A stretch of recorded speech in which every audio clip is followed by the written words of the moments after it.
uma palavra que vai edificar a tua vida e a minha vida com certeza, porque ela não volta vazia. Assim ela diz, assim eu creio. Continuidade ao livro Reaprenda a Falar. Hoje o capítulo 24, muito importante esse capítulo, que é críticas. Não vou abordar críticas construtivas. Criticar significa falar mal, apontar ou ressaltar as imperfeições de algo ou de alguém. Exemplo, o garçom criticou seu comportamento. Criticar um sinônimo de quê? Depreciar, degradar, censurar, repreender, abaixar, humilhar, difamar, desacreditar, reverberar e depreciar. Por aí vai, né? Então, cuidado ao dar ouvidos a amigos em vez de procurar profissionais capacitados ou líderes de autoridade genuína. Se seus amigos não tiverem amor, discernimento, estrutura emocional e espiritual, eles te colocam à beira de um vale e acabam te empurrando lá de cima. Após o episódio com Jó, 4 de seus amigos foram visitá-los depois de dias de ali calados. Eles começam a falar e expor suas teorias a respeito do mal que o companheiro enfrentava. Então aqueles sujeitos eles tinham algum conhecimento e com isso falavam meias verdades. Mas as palavras de injustiça dominavam seus lábios. Elas eram lançadas e fincadas no peito do amigo. Entendo que todos na vida passaremos por críticas, sei inclusive que elas podem nos despertar e fazer crescer. Mas tudo tem limites. E o bom senso cabe em qualquer lugar. Então quem sabe bem como fazer críticas deve saber recebê-las. Veja algumas críticas dos amigos de Jó aqui. Você provavelmente vai encontrar afinidades com algo que já tenha vivido. O amigo 1, ele disse que tinha a revelação sobre o porquê daquela situação. Tudo isso você vai encontrar no livro de Jó 4. E ele falou como se ele tivesse visão para discernir. Disse que Jó ensinou e que agora estava passando pela prova. Falou como quem diz, bem feito. Disse que Jó estava colhendo o que plantou. Falou que se Jó inocente tivesse plantado mal e merecesse aquele mal. Disse que aquilo era uma disciplina como uma punição de Deus. Falou como se soubesse que Jó tinha que ser castigado. Disse que Jó não conhecia mais de Deus do que ele e outros. Falou como se ele fosse superior aos demais. O amigo 2, Bildade, disse que se havia sofrimento, então havia pecado ali. Falou como se na vida dele não houvesse pecados. Disse que Deus não iria punir sem motivo. Falou apresentando argumentos como se tudo fosse para Jó aprender uma lição. Disse que seus filhos morreram porque tinham pecado oculto. Falou como se todos os filhos de Jó fossem todos enganadores. Disse que Jó não era puro nem reto e que devia mudar. Falou como se ele tivesse um raio-x que mostrasse as mazelas do irmão. Disse que Jó estava secando porque se esquecera de Deus. Falou como se ele estivesse dentro do coração do amigo e visse seu desprezo pelo Senhor, E o amigo 3, Zofar, acusou Jó de falar demais e disse que ele era um tagarela. Em Jó 11, você vai ver no versículo aqui, falou como se ele fosse extraterrestre e tivesse total controle de sua língua. Disse que tinha um entendimento correto acerca do ímpio. Falou como se soubesse que era quem e seu discernimento permitia julgar sem errar. Acusou Jó de querer ser mais sábio que Deus. Falou como se fosse juiz e senhor para declarar que Jó era tolo e deveria se calar. O amigo 4 aqui, Eliú, se revolta contra Jó e os demais amigos. Não concorda com ninguém, se julga grande pensador e exímio analista.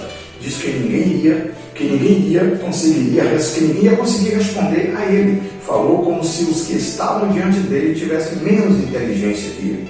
Diz saber das coisas e que a doença era um tratar de Deus, o preparando para seu fim. Fala como se pudesse dar lição de moral e fosse um professor da verdade. Diz que Deus não presta contas a ninguém. Usa uma verdade como ferramenta de morte para matar quem estava morrendo. Terrível isso aqui, Usar uma verdade como ferramenta de morte para matar quem estava morrendo. Então os amigos assassinos bateram sem dó. Suas críticas pareciam mais com leituras de sentenças do que um diálogo, Quantas vezes você já foi criticado injustamente ou julgado erroneamente? Várias vezes, todo mundo. Será que já foi destroçado por quem se dizia ser seu amigo ou amiga? Será que você mesmo já não crucificou quem precisava sair da cruz?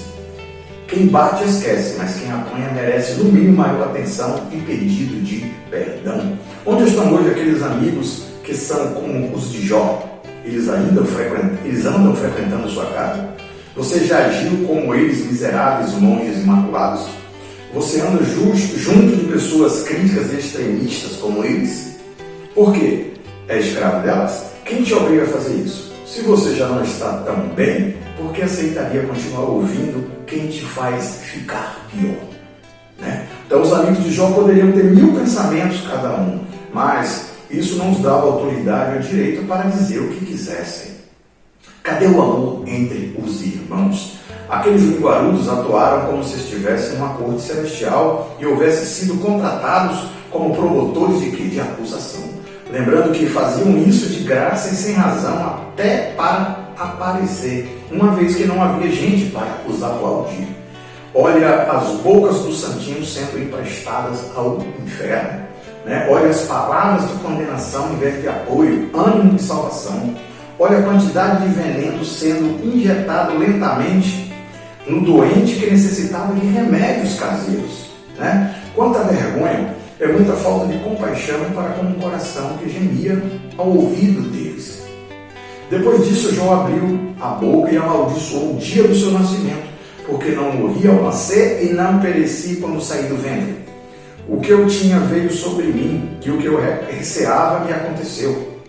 Não tenho paz, nem tranquilidade, nem descanso, somente inquietação, que você vai encontrar em Jó 3, do 1 ao 11, do 25 e 26. Não se pode imaginar o quanto aquelas críticas afligiam Jó. Não dá para ter noção de quantas toneladas de opressão esmurravam o quê? A sua alma. Né? Jó sabia que ele era e quem era Deus. Suas falas mostram isso. No entanto, aqueles bombardeios explodiam condenações de sua mente. Era tudo demais para uma consciência só suportar. Quem de nós não pensaria no errado se tudo se mostrasse claramente errado?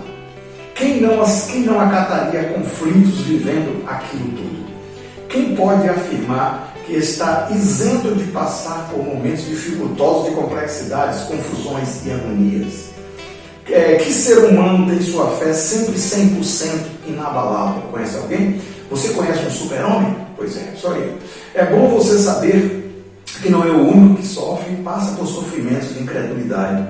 Quando estamos de cabeça quente, não temos o equilíbrio bastante para falar com sabedoria e integridade lógica, é ou não é? Através dos versos abaixo, eu quero chamar a atenção para te mostrar a enorme variação e inconstância de fé que Jó expõe em suas palavras. Cada hora o desespero o levava a um depoimento diferente. Então, se tão somente pudesse pesar a minha aflição e pôr na balança a minha desgraça, o seu peso é maior que o da areia dos mares. As flechas do Todo-Poderoso estão gravadas em mim, e o meu espírito suga delas o veneno. Os terrores de Deus me assediam. Se tão somente fosse atendido o seu pedido, alguma iniquidade em seus lábios, era que a minha boca não conseguia discernir a maldade. É melhor ser um estrangulado de morrer do que sofrer assim. Não vou viver para sempre. Deixa-me, pois, os meus dias, não tem sentido, porque não perdoas as minhas ofensas, não apagas os meus pecados. Tudo isso você vai encontrar em Jó 6, 7, 9. Como então poderei eu discutir com ele? Como achar palavras para com ele argumentar? Embora inocente, eu seria incapaz de responder. Por quê? Poderia apenas implorar misericórdia ao meu juiz, uma vez que já fui considerado culpado, por que deveria eu lutar em vão? Né? Então, se eu fosse culpado, ai de mim. Mas sendo inocente, não posso erguer a cabeça, pois estou dominado pela vergonha e mergulhado na minha aflição. Trazes novas testemunhas contra mim e contra mim aumentas. Deus é que tem sabedoria e poder, e a ele pertence o conselho e o entendimento. O que ele derruba não se pode reconstruir. Quem ele aprisiona, ninguém pode libertar. Embora ele me mate, ainda assim esperarei nele. Certo é que dependerei os meus caminhos diante dele. Haverá quem me acuse? Se houver, ficarei calado e morrerei. Quantos erros e pecados cometi? Mostra-me a minha falta e o meu pecado.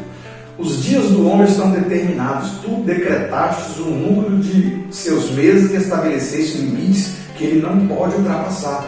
Minhas faltas serão encerradas num saco, tu esconderás a minha iniquidade. Venham, porém, vocês todos e façam nova tentativa. Foram-se os meus dias e os meus planos fracassaram, como também os desejos do meu coração. Onde está, então, a minha esperança? Quem poderá ver alguma esperança para mim?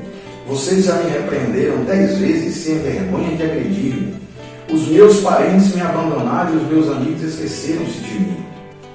Chamo o meu servo, ele não me responde. Minha mulher acha repugnante o meu hálito. Meus irmãos têm nojo de mim. Eu sei que o meu Redentor vive e que no fim se levantará sobre a terra. Eu o verei com os meus próprios olhos, eu mesmo, não outro, como anseia no meu peito o coração. Olhem para mim e ficarão atônitos, tapem a boca com a mão. Por isso, como podem vocês consolar-me com esses absurdos? O que sobra das suas respostas é pura falsidade. Meus pés seguiram de perto as suas pegadas. Mantive-me no seu caminho sem desviar-me. Não me afastei dos mandamentos dos seus lábios. Dei mais valor às palavras da sua boca do que ao meu pão de cada dia. Contudo, não fui silenciado pelas trevas, pela densa trevas que cobrem o meu rosto. Se não é assim, quem poderá provar que minto e reduzi nada às minhas palavras? Com seu sopro os céus ficaram límpidos, em sua mão feriu a serpente arrisca, né? E isso tudo é apenas a borda de suas obras. Quem poderá compreender o trovão do seu poder? Manterei minha retidão e nunca a deixarei enquanto eu viver. A minha consciência não me repreenderá. Tu o instruirei sobre o poder de Deus. Não esconderei de você os caminhos do Todo-Poderoso. Onde habita o entendimento? Deus conhece o caminho, só Ele sabe onde Ele habita. Disse então ao homem: no temor do Senhor está a sabedoria, e evitar o mal é ter entendimento. Apesar do cenário real de desconstrução do lar, de destruição do lar e da dor em seu templo espiritual, o corpo, Jó permaneceu crendo em Deus.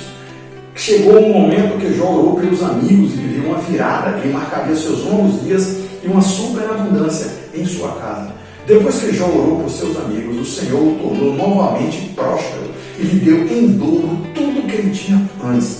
Todos os seus irmãos e irmãs, todos os que haviam conhecido anteriormente, vieram com ele e com ele em sua casa.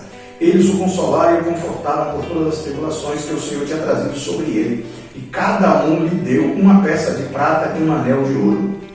O Senhor abençoou o final da vida de Jó mais do que o início. Ele teve 14.000 ovelhas, 6.000 camelos, 1.000 juntas de boi e 1.000 jumentos. Também teve ainda 7 filhos e 3 filhas. Em parte alguma daquela terra havia mulheres tão bonitas como as filhas de Jó, e seu pai lhes deu herança junto com seus irmãos. Depois disso, Jó viveu 140 anos, viu seus filhos e os descendentes deles até a 4ª geração. A superação natural de um homem e a restauração sobrenatural de seu Deus marcam que a história desse livro. O pequeno, grande Jó não havia chegado ao fim, mas sim a um incrível recomeço. Nada é tão findável a ponto de se tornar inalcançável pela infinitude dos céus. O que eu aprendo é: o Eterno conhece o impossível tão bem como conhecem seus adeptos. Amém? Peça a Ele para se revelar a você. Que essa palavra venha edificar a tua vida, como sempre edifica a minha. Beijo no coração de todos, fiquem na paz do fiel e até a próxima. Valeu!